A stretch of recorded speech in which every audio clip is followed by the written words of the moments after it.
Sports is a large part of our economy, and it's not just in Buffalo, it's true across the country and even internationally.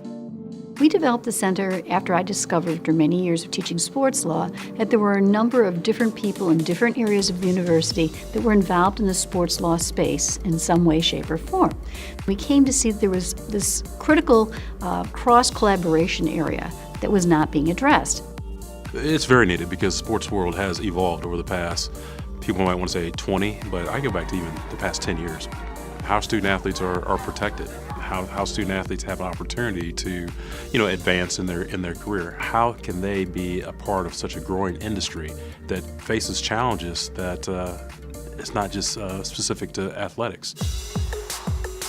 Sports law tends to be a word that doesn't have a practical approach or application until you actually get into it. In light of Mr. McAvoy's positive impact on the Bruins and his elite performance, it is undeniable he's outperformed his contract value.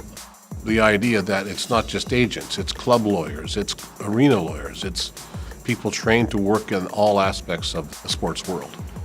I worked with the UB Athletic Department this past fall in terms of improving the athletic department on behalf of the students and the coaches, figuring out ways to promote student welfare, and also advocating for athletes in the long term. It is a growing field, sports, and law will certainly ever be present involved with it because it is a business. You need to not only have the great education for it, but you also need to network and be able to have experiences where you can market yourself and your abilities.